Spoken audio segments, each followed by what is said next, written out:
25 years ago. Not worth it. I gotta do a few more surveys. All right.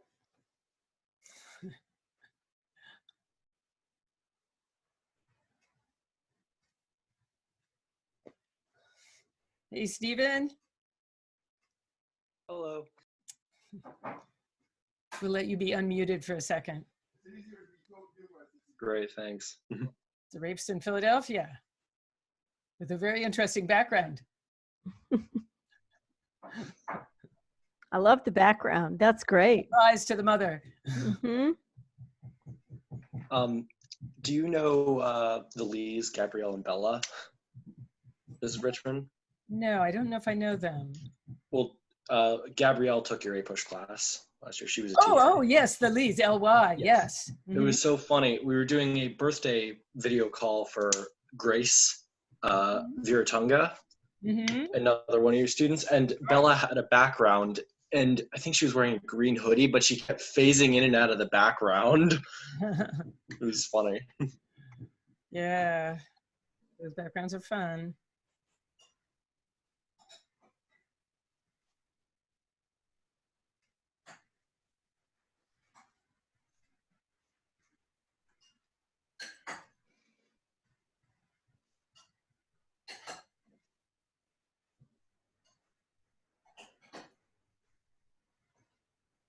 Okay, so we've got about 8 minutes here.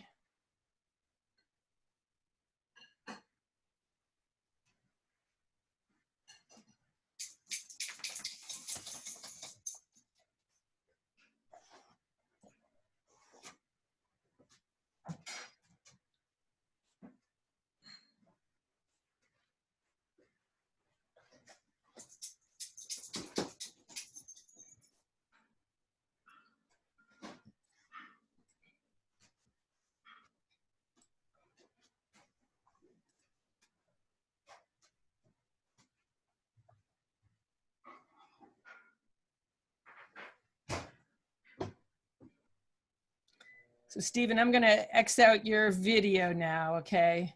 Don't take it personally. Oh, he did it.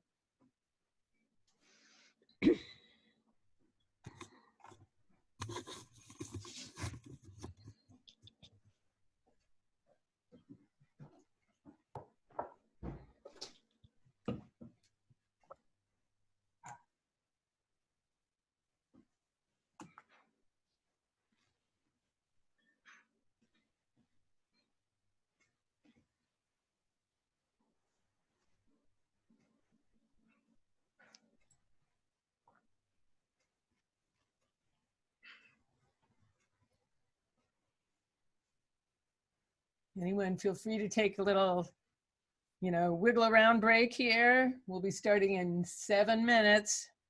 I think we need to have a countdown. Yeah, there we go. 1003. 1003. We have a little thing for our kids ministry at church when they do something in the background. They have this like big screen that does the countdown. And it's great. I should have seen where they had that. We could have done our 5-minute countdown, 4-minute, 3-minute. Would have been good. Yeah, next year.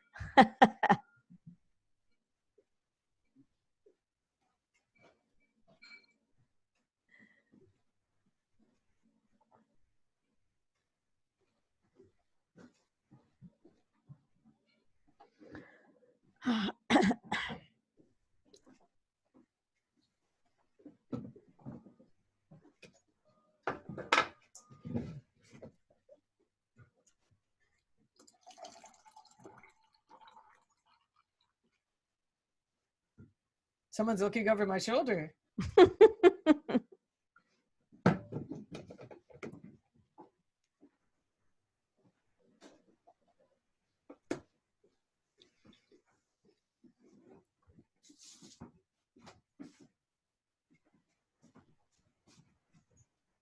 Okay, all of you that are watching here, I'm just going to get a little exercise in here before we get started. Don't want to procrastinate on my fitness here. I'm glad Bonnie's getting a chance to stand up. I'm standing, yes.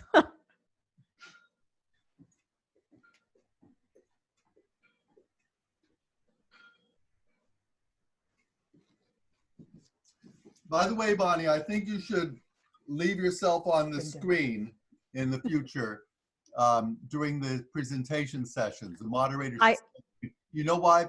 It's really hard to talk when you don't see your audience, to make jokes and such. Oh, sure. Who actually responds. Sure, I'll leave myself on. Should stay on when it's not a discussion question. Okay, that sounds like a really good idea, Howard. Thank you. Okay.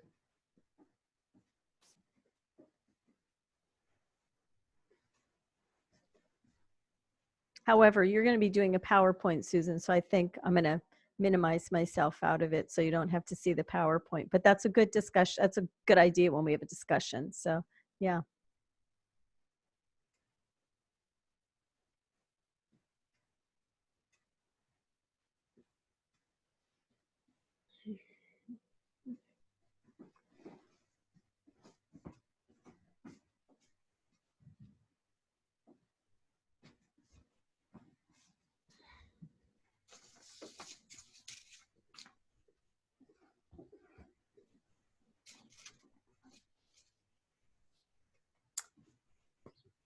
And by the way, just another reminder, for those of you who are here early, I did post the link right at the top of the chat for this session to the online survey. So at the end of the day, or at any point in the day when you're done, go and fill in the online survey. And we hope you'll be understanding if there are any technical glitches in the day. This is our first time doing this, and we hope you'll be accepting of any little techno glitches that happen.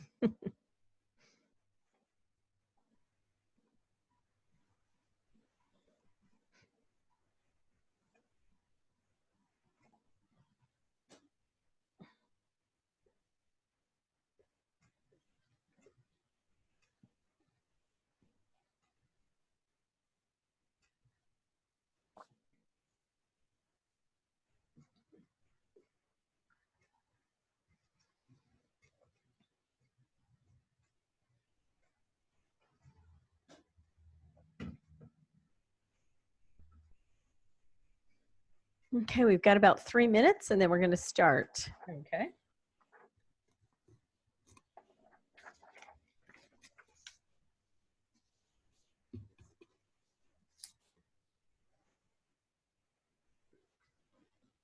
Well, maybe I could show you all here my first daffodils in my yard here. Just how pretty. They're gorgeous.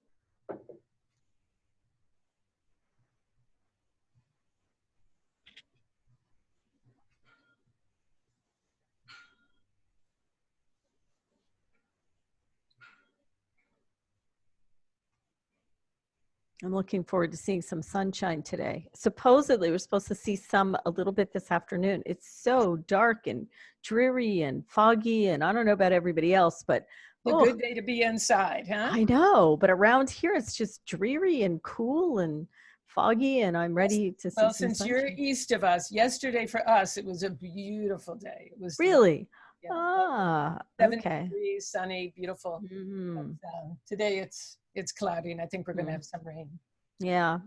I think they were talking about a little bit of sunshine today. I'm just looking forward to seeing it for 5-10 minutes. That would be nice. Yeah. I'm tired of seeing dreariness. So we've got 1 more minute and we'll get started. Yep.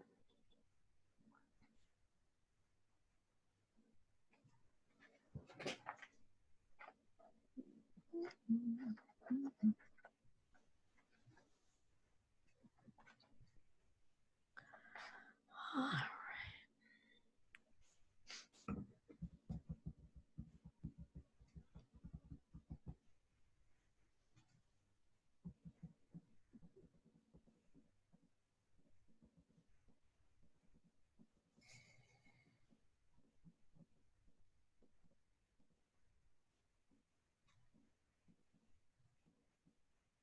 I love watching the people that are joining. To all of you that are out there that are joining, that we can see your names. It's really encouraging. You know, usually when you're sitting in a seminar, you watch people come in the door or pass by that they're going to another one, but this is nice. You can see people actually join and you know who they are. I think it's great. You know, everybody has name tags on. We could read everybody's names, and that's great. Well, it is 11, so we should get started.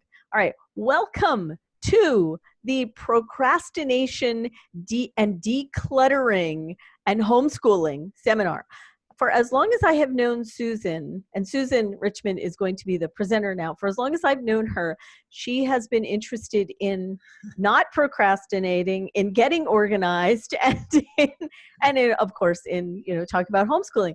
She is probably one of the most organized people I see. And if I ever need some advice on not procrastinating and making sure that my house is organized, she is the person that I go to. In fact, we have conversations frequently about how we can organize this or organize that, or not procrastinate about this, or the books that are coming out about this. And it's amazing. We have such fun talking about that. So you are really seeing the expert at this, all right? Someone who has done lots and lots of research in it and really has made wonderful, wonderful accomplishments in doing this. So I really encourage you to listen up and pay attention. Now, very quickly, what I'm going to let you know is there's a survey up there. So make sure you guys fill out the survey before you leave today. Sometime, you know, do the survey. Second thing is make sure that you are muted. I see a couple people that are not muted.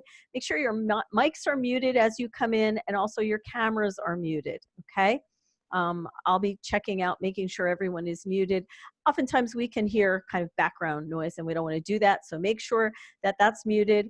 And if you need to ask a question, if you hover at the bottom of your screen, you'll see a little box that looks like a bubble, you know, like in a cartoon. You can click on that. That's the chat function. So if you click on that, then what you can do is ask questions. I will be monitoring the questions. We probably won't answer questions until the end of the session. Mrs. Richman will leave a period of time for us to ask questions. So without further ado, I'll let you listen to the talk on procrastination, decluttering, and homeschooling. All right, hey, Susan, take it away. Connections. Okay. Hi, everyone. Bonnie, I think I am going to stop your video. Yep, okay, just did. Go. Okay.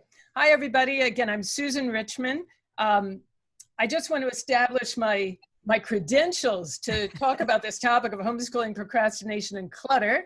As Bonnie said, I've been interested in this topic for a long time, but people aren't interested in this topic unless it's an issue for them, unless it's something they have struggled with. And I will be telling plenty of stories about my own struggles in this area. I also wanted to let you know, for some of you that don't know me, my husband and I homeschooled our 4 children all the way through K through 12.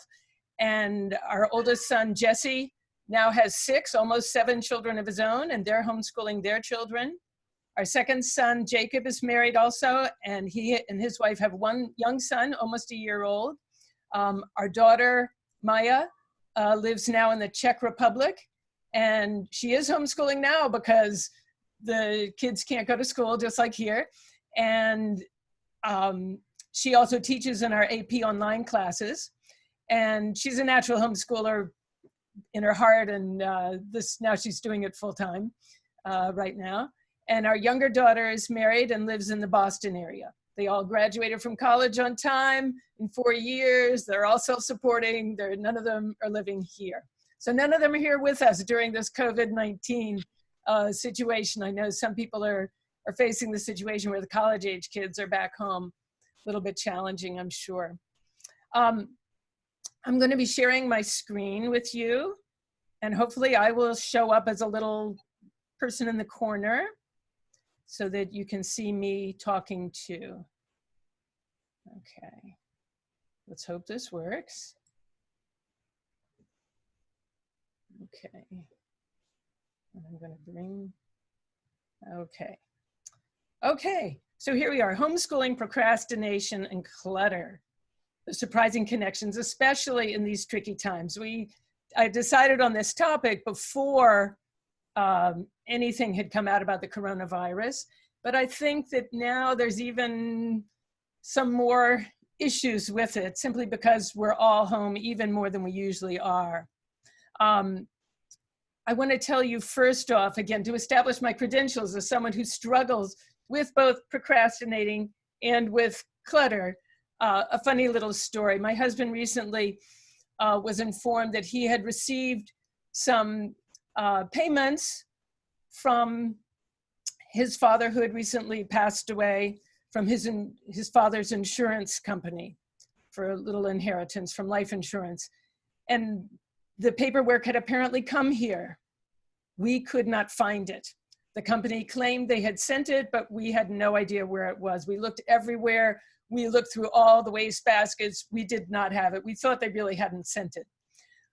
Well, just last night, or two nights ago, when I was having my husband clean up his office before giving his talk, which he did earlier this morning, and he was not that happy with me for insisting that he do a little bit of office cleanup.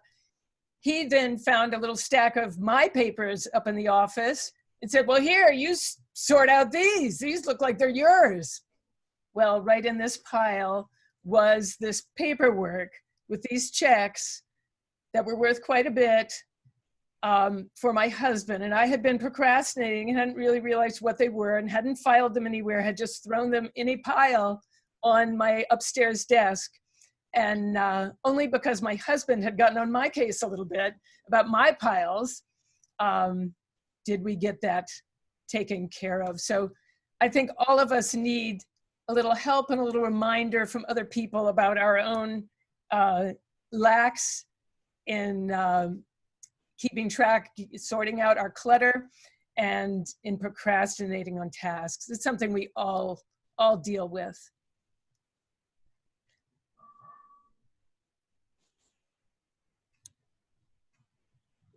And, you know, it may look, whoops, let's go back. I kind of like this little cartoon. It may look like I'm doing well and have my life together. I just want you to know, this is especially for the coronavirus times, that this is a straight up lie. There's all the jokes going around the internet now that everyone on, you know, some Zoom session where everything looks fancy and very nice in their environment, really they're living amidst clutter and maybe in their pajamas. I am not in my pajamas, but I just want you to know that, yes, I'm interested in this topic because I have struggled with it mightily my entire life and am still dealing with it. And these are not rooms from my house, I'm happy to say, but they are rooms that might have been in my house at some earlier point.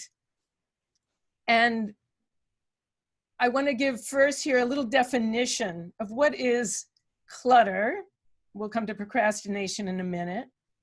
And I like the definition of clutter given by my favorite blogger on the topic, Dana K. White, who writes From a Slob Comes Clean. The clutter is whatever is regularly getting out of control in your home, in your life. And that's going to be different for every one of us. We don't all suffer from the same clutter problems, and I hope none of us quite have the level of clutter problems shown here, but we all have some areas of our lives that are challenging for us, that are difficult for us, that we've worked on, and they're still a work in progress.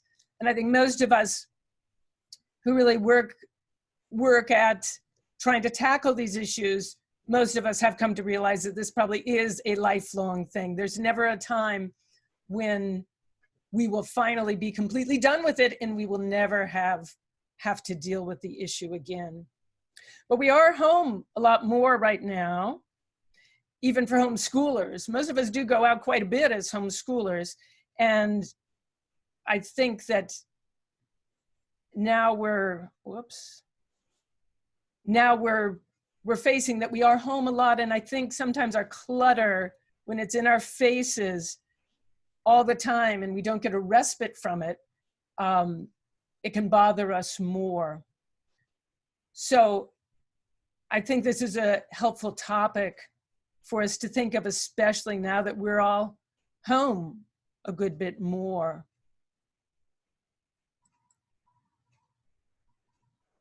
And now for a little definition of procrastination, kind of a roundabout one.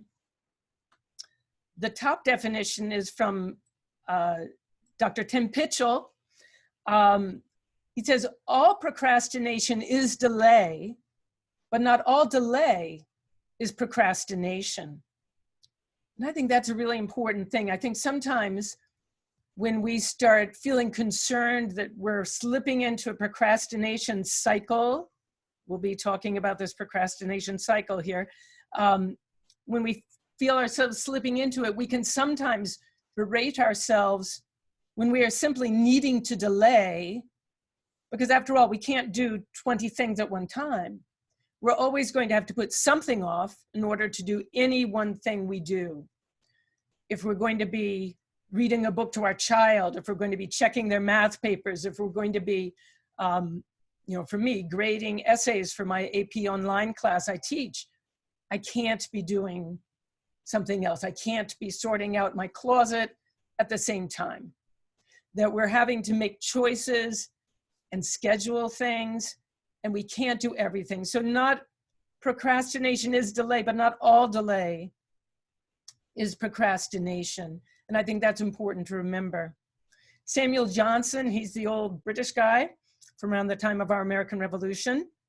And he wrote that procrastination was one of the general weaknesses which, in spite of the instruction of moralists and the remonstrances of reason, prevail to a greater or lesser degree in every mind. Again, you're in good company if you feel you sometimes procrastinate. Apparently everyone in the world procrastinates about some things. We all have some things we procrastinate about more than others. And I just want to look quickly at some of these little graphics at the bottom that I thought were just kind of cute. The first, a little Venn diagram. Things I should do. We all have our should list, don't we? Things that I would like to do. And those sometimes overlap. But then there's a circle, things I do when I am procrastinating. And those don't relate to either of the other two. Often when we're procrastinating, we're not doing the things we should do. We're not even doing the things that we like to do or want to do. We're doing something else. Maybe that's when we're, binging for only 3 minutes on Facebook, but suddenly 45 minutes have gone by. Or maybe, we suddenly decide we need to alphabetize our spice rack when we really don't need to do that. We don't even want to do that, but we don't want to do some very big project that we should do. So we suddenly find ourselves doing something else. Usually when people procrastinate, they don't do nothing. Although some people do take naps, but we're not doing the things we should do or the things we would like to do. I like this 6 steps of procrastination in the middle. That up at the top, false security. This isn't due for a long time. A nap sounds nice. And then that leads to laziness.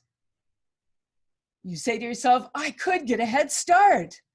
We often have very high ideals, but then we say, nah, not right now. Then we make excuses. Oh, my cat needs my love. We're often doing good things when we procrastinate. They're just not what we should do. Sometimes we deny things. We go and say, I don't need any sleep. I'll just drink coffee. I'll just do this or that. We'll ignore some of the things we really need, like a good night's sleep, by pulling an all-nighter because we put things off so much. That can often lead to a crisis. Things are blowing up in our faces. And this, by the way, all the procrastination stuff happens for us homeschool parents. and for homeschool students, especially high school level students. Some crisis is happening, and then what do? If you're a real diehard procrastinator, you simply repeat the cycle. You go back to full security, laziness, and around and around and around we go. There's a lot of things we say in our heads. We say we'll do it sometime in the future. We'll say we always think we're going to feel more like it tomorrow. We can just put this off. It's not really crucial that I do it today. I don't have to do it yet. I'll do it later this afternoon. I'll do it whenever. I'll do it another day. Don't bug me. We all feel that way. And that's the cycle of procrastination. And then there's something that my favorite blogger, Dana K. White, calls Procrasticlutter. She made up the word. Here's her quote. Procrasticlutter, a word I just totally made up, is all the stuff you stop noticing because you know exactly what you need to do to deal with it. You just haven't dealt with it. And then it just piles up, and after a while we stop seeing it. This can be physical clutter, and it can be tasks that we need to do that we know we need to do. We know how to do them. We know we should do them now, but, well, I'm not going to. We start rationalizing to ourselves. I'm sure anyone who's got a snow shovel sitting in their laundry room, or whatever room this is not my house. They know where it goes. They know what they should do with it, but those sorts of things can hang around for quite a while in the wrong place because we just haven't dealt with it.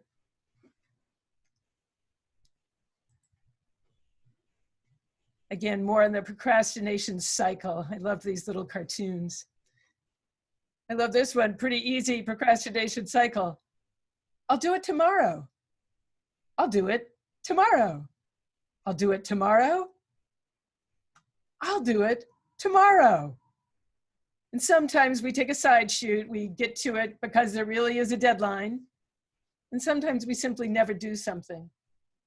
And sometimes never doing something occasionally. We can all think of times where, gee, it really actually worked out to not do something because it turned out to not really be a necessary thing to do, or the problem solved itself.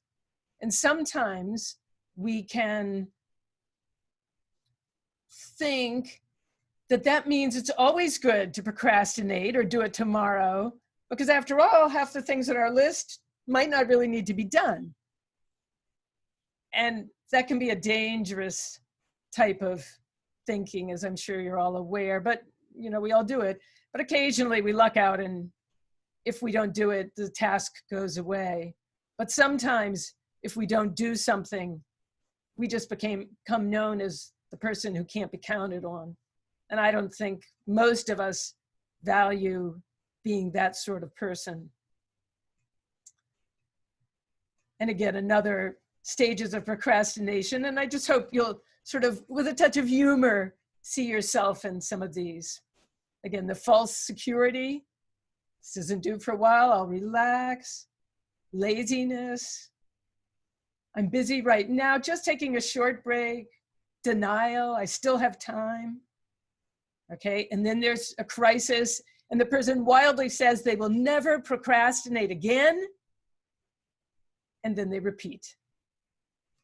It seems to be a very hard thing to learn our lesson with this cycle of procrastination. And I think homeschooling we're especially vulnerable to homeschooling clutter and procrastination in all its forms. If you go online and search for homeschooling and clutter or homeschooling and procrastination, you will find hundreds and hundreds of articles written by homeschooling parents. Some of them are talking about mental clutter, 3 areas of mental clutter that sabotage homeschooling. How clutter almost ruined my homeschool. 5 tips for reducing the sentimental clutter of homeschooling. I have a photo coming up on the sentimental clutter of homeschooling. Some people wonder what in the world to do with those portfolios that we compile every year. Do we keep them? Do we not? Do we keep every drawing? For me, I'll say that I'm so grateful for the portfolio requirement in Pennsylvania, because otherwise I might have kept box loads every year from each of my kids, very unorganized. And I might have kept all that because it was sentimental. For me, having those portfolio, I put mine in a notebook, meant that was all I kept, and I could throw away almost everything else. And I'll show you later my attic storage of my portfolios. They used to be down here, now they're up in my attic. I'll be sharing that in a second. I want to share some of the problems with homeschooling clutter are things like we collect, say, science experiment materials, lab equipment, and we think we'll use it. Maybe somebody gave it to us. I had one year, a very good homeschooling friend gave me a nice big vial of sulfuric acid and hydrochloric acid. They had used a little bit in their homeschooling program. Their son was a little older than my oldest son. And she gave it to me. And I said, great, wonderful. Yes, we're going to be doing chemistry in another year or so. Then when I read how dangerous these chemicals were and realized I did not know all the safety about them, I was so panicked to use the sulfuric acid and hydrochloric acid that I never opened them for probably 12 years. Did I get rid of them? No. I kept them on a very high shelf so my younger kids wouldn't get into it, but I kept them. I didn't get rid of them. And finally, I think I hoisted them off on another homeschooling family that I was sure had the wherewithal to know how to use them safely. And they very gratefully took them. And I hope they're not still saving them capped in their closet like I did for, so many years. But we can acquire a lot of homeschooling stuff. There's a lot of times in homeschooling where we buy textbooks and resources. We thought they would be great. Maybe people gave them to us. Maybe we bought them secondhand, and maybe we bought them new and we spent a lot of money on them. And we thought they would be wonderful. But the few times we pull them out, we decided we don't like them. They don't work for us. They're not going to really be used. But many of us don't get rid of them. We keep them around. I always call it sort of ambiance of homeschool decor. It looks like we are a homeschool family because we have all these books, because we have all this stuff. Do we use it? We might use it at some point, but sometimes we have to admit that it has become homeschooling clutter, and it might be better to pass it on to somebody else. Sometimes homeschoolers have multiple computers that no longer work. But you might be able to give the one with the missing keys to a younger kid in the family. They might be perfectly happy with it. And we might fix it because we're trying to be frugal. And who has time in the midst of a busy homeschooling life to figure out what's the proper way to recycle a computer anyway? So those things can stack up. Again, those homeschooling portfolios, they're wonderful, but where do you put them? Some of us have to build new shelving units. Again, you'll see my shelves in just a few minutes. And we all feel strapped for time as homeschooling parents. And probably even in these days when we're all at home and not zipping out to a million activities. And I'll just tell you that most homeschooling mothers, when I talk to them and their baby is graduating and I ask them, well, what are you going to do next? What are your plans for this coming year? I would say 90% of them tell me that what they really want to do is clean up their home. They want to clean up their home from their homeschooling. It's a problem. And in some ways, it's just a problem. We have to live with it. Yeah, clutter maybe almost ruined my homeschool, but that is sometimes the lay of the land. I'm reminded of in my earlier years when I did a lot of homeschool counseling of brand new homeschooling mothers. And a very common worry of homeschooling moms would be something along these lines.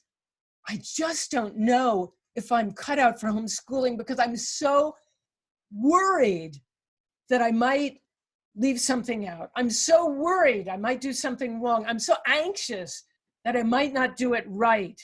I don't know if I can do this. And I remember my tongue-in-cheek response to these moms would usually be something along the lines of, well, if you can't handle a fair amount of anxiety about what you're doing on a daily basis, then yeah, homeschooling might not be for you, because I guarantee you will feel that way. You will feel anxious, you will have those worries, you will be concerned. And I feel that way about our homeschooling clutter, the sentimental clutter, the mental clutter, all of the stuff we have around. It is part of the package of homeschooling. And sometimes we just need to make peace with it and realize that is just part of the deal. And if we can't handle it, then yeah, maybe send our kids off to school. But you all have decided on something different. I think there are a lot of challenges that homeschooling parents can face. We'll talk about the kids in a second. Homeschoolers sometimes don't make time to plan ahead. We tend to take on too much, too many volunteer opportunities, too many lead a class opportunities, too many help with the carpool for this, too many help on the committee for that possibilities, so that we can't possibly do everything well. And some homeschoolers in Pennsylvania delay on getting ready for evaluations. I can't tell you, well, maybe it's not more than a half dozen, but every year there's usually a half dozen homeschool moms that come in for their annual evaluation time with me, and the mom is really bleary-eyed. She's really tired. I've had mothers take a nap on my sofa while I meet with their kids without the mom there, because the mom stayed up all night and pulled a complete all-nighter, once again, to pull together their portfolios. And some of us try to learn from those experiences, and we try next year, we'll involve the kids. We'll do this as we go along. We won't do a crazy all-nighter. But sometimes we find ourselves doing it. Sometimes as homeschooling parents, we stay up too late. And sometimes we let our kids stay up too late. We don't take on the leadership of ourselves, and we don't take on leadership of our kids and get them to bed on time. And that can be difficult because the following thing is we sleep in, and we let our kids sleep in the next day. And everyone gets in the habit of sleeping in and getting in the habit of getting a late start on the day and getting in the habit of feeling behind right from the start. We've probably all done this, and we probably all found some ways to help us with that. My favorite for alarm clocks, and I'm a big fan of alarm clocks, is to put my phone alarm on the other side of the bedroom, not right by my bed, so I can't hit the snooze button. If I want that alarm to go off, to stop going off, I've got to get out of bed. If I get out of bed, I'll usually stay out of bed. We also tend to get behind, homeschooling moms tend to get behind, at least some of us, on the daily upkeep in our homes. We can get behind in meals, meal planning, shopping, cleaning routines, so that then that becomes overwhelming. And then we feel we can't do special homeschooling projects because we're behind in just the regular daily stuff. It's something a lot of homeschooling parents deal with. And a lot of times as homeschooling parents, we can get behind in overseeing our kids' work. And this can even happen when kids are taking maybe an online class or a co-op class, we sometimes get a false sense of security that because they're taking a class, somebody else is completely looking over our kids and making sure that they're keeping up with things. And that teacher may be expecting your kid to be keeping up, and that it's not their job to make the kid keep up. And some homeschooling parents can be really surprised in a bad way to find out that their kids have fallen behind.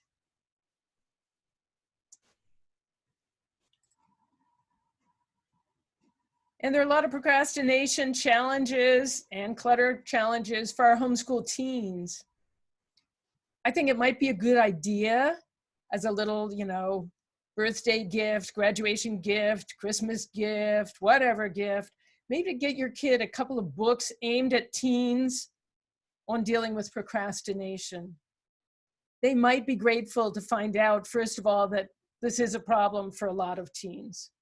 They're not the only ones. Just like homeschool, you as a homeschool parent are not the only one who deals with these sorts of issues. Your teen is not the only one who's dealing with these issues. And there's some good ones. I think both of these books are very good. Overcoming Procrastination for Teens. CBT, that means Cognitive Behavior Therapy Guide for college-bound students to help them get organized, cope with stress. And then there's also a Teens Guide to Getting Stuff Done. And these can be helpful just to let kids know that there are patterns to procrastination and there are ways out of it that other people have found helpful. Sometimes reading it in a book, maybe you even reading it out loud to them, can be helpful because it's not just coming from you. Those of you who heard Bonnie's talk this morning about community and forming positive community, and she had that really nice discussion about sharing information versus giving advice. And that probably goes here too. Sometimes our kids, our own kids, may not hear advice that well from us. But here are some issues that kids often have trouble with in dealing with procrastination. They don't get to their coursework, and at the high school level, that can start really piling up. They can start feeling behind, they feel sunk, they feel there's no way they can get out of it. They have so many things on their plate that something has to give. Again, just like you can't be vacuuming your floor and grading your kids' algebra work at the same moment. Kids cannot be taking part in a debate class and working on their AP Psychology or AP US History course at the same time. They have a lot of things they have to pick and choose, and sometimes they may let their basic academic work be the thing that's going to slide. Sometimes kids are so busy with their academic work that they skip getting regular, vigorous exercise. And although we might view just moving around as not as important as finishing up coursework, they're really going to start suffering if they're not getting regular exercise as a homeschooler, if they're doing a whole lot of lying around in bed with their laptop for hours and hours and hours on end, feeling overwhelmed. They're not going to be at their best. I've often had in my AP US History class, some of my strongest students have been kids who are dedicated athletes who go to like 3 hours of swim practice every day, sometimes very early in the morning. And I've often thought that vigorous exercise they're getting on a regular basis probably helps them sleep better. They know they have to organize their time because they know their time, they can't fritter away their time all day. And they probably, there's real evidence that shows that getting vigorous exercise helps you focus, helps you be better at your academic work. So I have a boy in my class right now who has fallen way behind, and he wrote to me and seeking help. And it turned out he was in a family where his parents were so gung-ho that he only do his academic work, that he was never given any time for anything else. And so therefore he lost all of his motivation for doing his academic work, because it seemed like there was never any reward for it. And he wasn't allowed to get exercise or play sports, or he wasn't allowed to do this, he wasn't allowed to do that. And it was a downward spiral for him. These can be problems that even homeschooling families can have.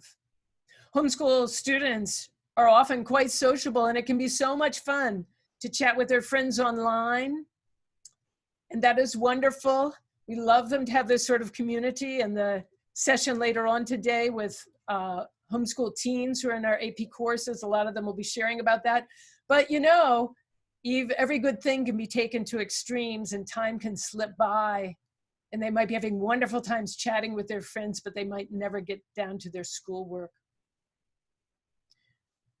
Sometimes homeschoolers run into procrastination challenges because they always want to make an independent decision. They feel like they're almost a grown-up, and they want to do it all on their own.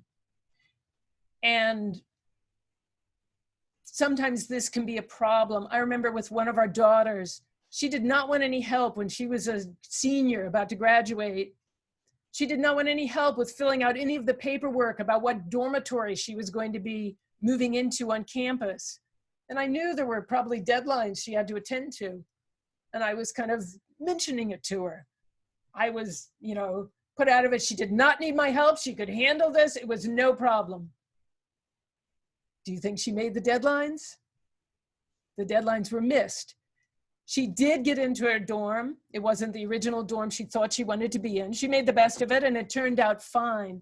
But that's just something that I think a lot of us deal with. Our kids do want to make more independent decisions, and they should, but sometimes it catches up to them, and they're not really quite able to make good decisions all the time. And we need to keep an eye on that. Strategies in all these areas that can start turning things around. I think it's really important to give ourselves a bedtime. And I'm talking about you parents, and I'm talking about you kids who are here too. Give yourself a bedtime. You're not gonna hit it every time. I wish I could say I always get to bed at 10 o'clock. I don't, but that's my plan. Give yourself a bedtime. I even think it's helpful to keep track of how many times you hit it, how many times you hit your deadline. Keep track of what time you do go to bed. We've all got some sort of planner or calendar. Keep track of it. If we have a Fitbit watch, you know, it'll keep track of how much sleep we get. I think there's some helpful tips that can help us get moving when it seems so impossible to make ourselves do something. There's a little tip called the 5, 4, 3, 2, 1 blast off motivational tip from a motivational speaker called Mel Robbins. I'll be talking about her at the end also. And she used this herself when she was in a really bad downward cycle of, you know, sleeping in, terrible things were happening in her life, and she just couldn't pry herself out of bed, so she was sleeping in half the morning. And she finally did what she viewed as a stupid thing. She imagined a rocket ship about to blast off. And she said to herself out loud, 5, 4, 3, 2, 1, blast off. And lo and behold, she found herself getting out of bed. And she did it the next day and the next day. And that really helped. I use that, when I think of it, all the time. It's how I got out of bed this morning, even after not sleeping that well last night. And the trick is to do the task immediately. And she feels this helps stop our mind, our brain, from thinking of all the other things we could do, such as staying in bed for only 10 more minutes, or only looking at one more Facebook post, or only, you know, chatting with my friends for 5 more minutes, and just making us do the thing we're supposed to do. I think it's really important to start with baby steps.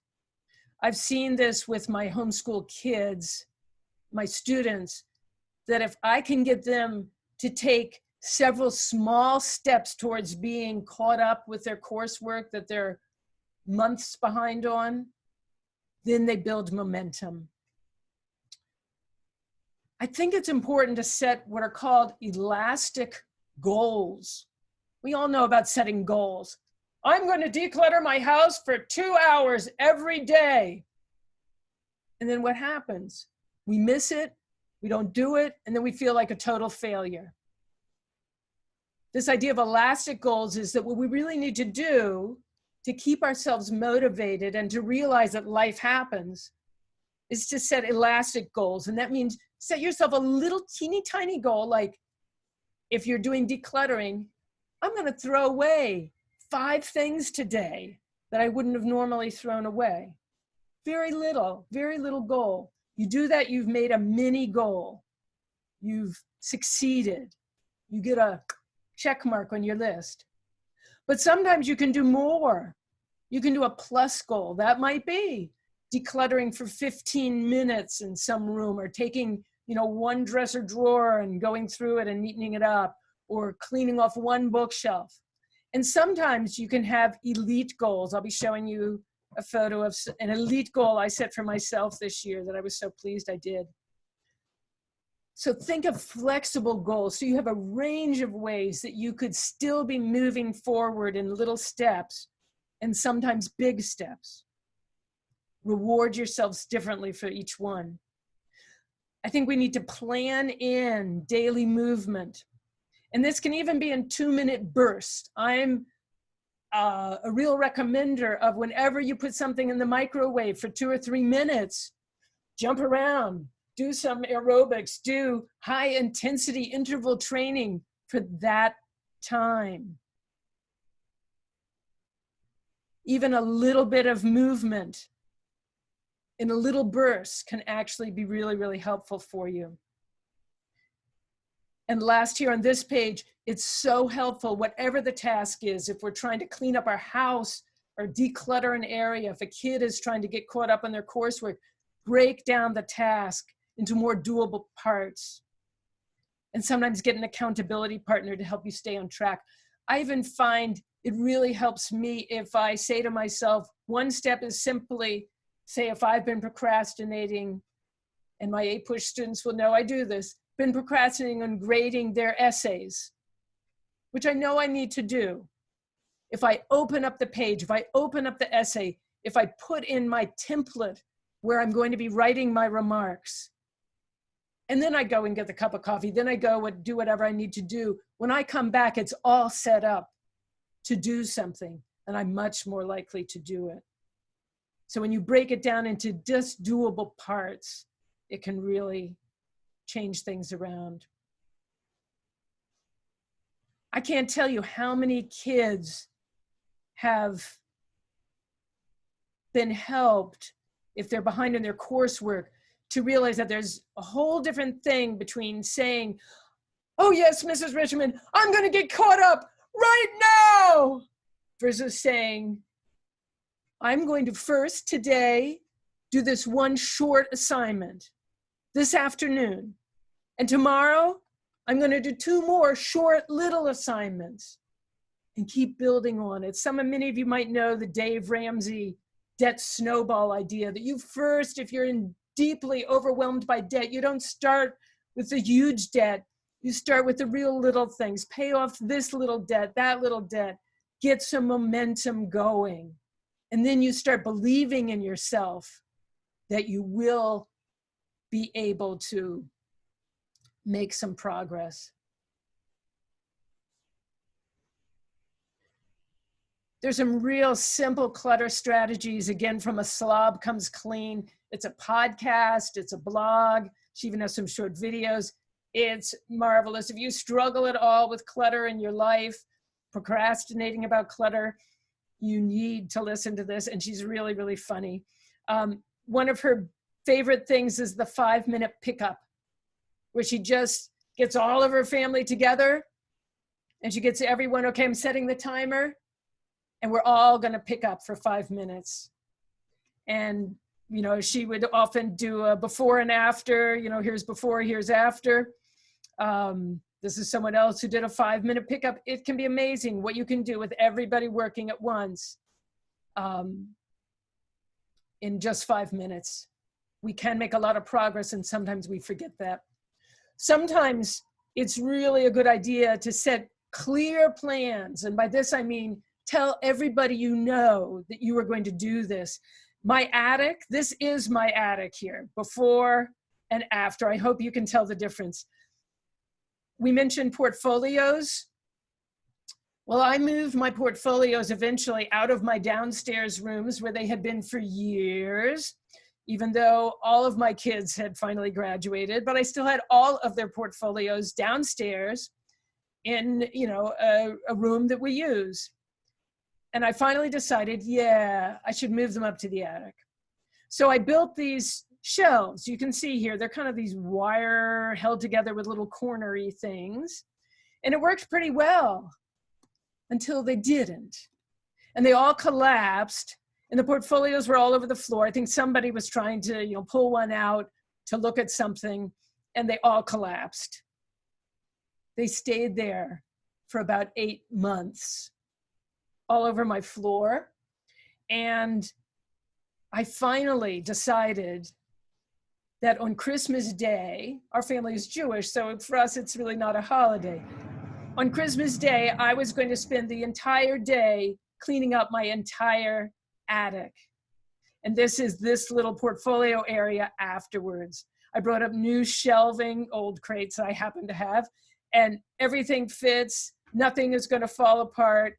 And I did the whole attic. I spent all day. I knew I wouldn't get any phone calls. I knew it would be a clear day. No one would be working.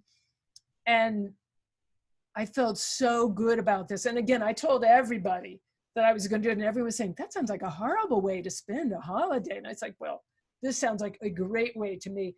And every time I go to my attic now, I am so delighted. And I feel so much better about myself because I took that time. There are actually, if you go and Google it online about how cleaning up actually helps people get over depression, you'll find a lot of before and after pictures like this. Your mental energy, your emotional energy can be a whole lot better once you get cleaned up. This is the same room. Someone who's in a pretty severe depression. There are people who feel that extreme clutter really is like an outer manifestation of a real inner challenge. And, you know, now just might be a great time to introduce your kids. I'm sure you've all heard of Marie Kondo, the Japanese lady who does the TV shows about organizing your house.